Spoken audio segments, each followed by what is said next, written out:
Michael, the Philadelphia Eagles, I'm calling you Michael because I'm just very upset right now. Michael! I sense the stern tone. The Philadelphia Eagles, last year at this time, you were thinking how good the offensive line looked. They were meshing. Even Danny Watkins looked pretty decent out there. That's saying something.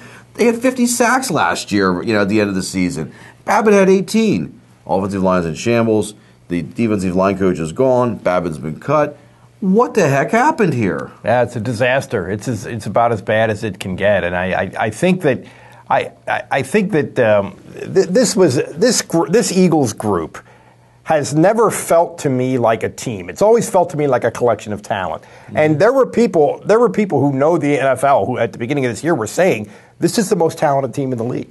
This is the best roster in the NFL. They've lost 8 in a row, for God's sake. Everybody has injuries. I mean, they have injuries, and I think that's a big part of the problem with the offensive line. I mean, you could see them next year with Shady McCoy and this kid, and a healthy offensive line. I mean, that's the beginnings of an offense there.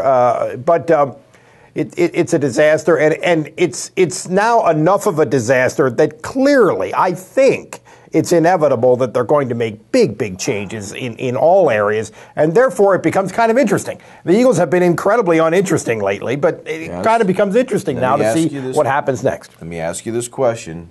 Do you think Andy Reid is back? You're saying you think there's going to be big changes.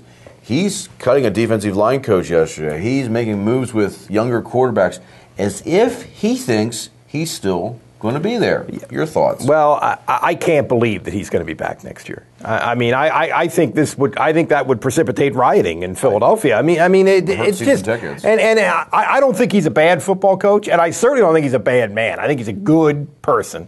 But you had the thing that hovers over this like the Goodyear blimp is he's been there for 14 years and no rings. That's a long time in modern pro sports. 14 years and no rings. And then, because he was relatively successful, he was to a large extent given the hammer. He was given the Bill Parcells, like, I get to choose the ingredients. Buy the groceries. And his decisions in that area in the last couple of years have been, according to everybody, including Andy Reid, because he's going back with an eraser and changing them, disastrous decisions. So it's unthinkable to me that he would be back next year. And it's not because I hate Andy Reid or think he's a moron or anything. It's just we're so far beyond the point where it would make any sense. It really would. I think you'd have a mutiny with the fans, with the season tickets and so forth. Think about some of these decisions he's made, though. These draft picks have been horrible. They had 13 draft picks the 1 year. And Howie Roseman's to blame, too. And somehow this guy's going to get to stay if Andy Reid goes. It blows my mind. Bill Polian is sitting out there, folks. Built the Bills, built the Panthers, built the Colts. Bring this guy in.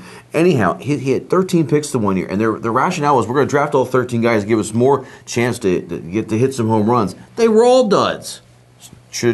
But because of bad drafts the last 3-4 years, they've had to go into the free agent market. And that's never a great way to go. That, to me, is what the Washington Redskins have done for years. Only recently. I could see you rolling into your theory, Starkey, and I like it. I was giving you plenty of room to roll. The Redskins a few weeks ago was when Andy Reid should have been fired because all of a sudden the Redskins became better than you. And that didn't happen for years.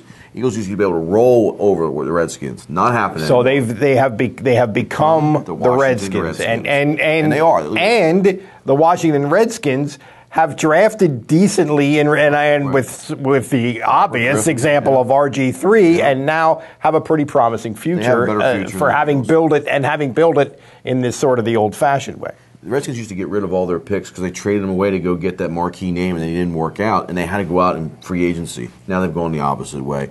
Andy Reid's going with a young quarterback. That's a smart move to make. You're not going to keep Vic next year. It's going to cost too much. What are your thoughts with Bryce Brown taking over the rest of the year? Let McCoy sit out and rest. That concussion, he looked horrible in that play. I felt bad for him. They're losing 31-6. Why is he even in there? Why is he in the game? And Andy Reid said that we're still trying to win. We're still trying to win the game, and the game was obviously lost. Those are the kind of but that's a football coach thing. You can't put that on Andy Reid. That's a football coach. That's just football coaches don't think like humans, but that's just the way it is. But I think. Shady is more of a no-brainer than Vic to sit down for the rest of the year. I mean, why? Absolutely. Play the young guys. You could.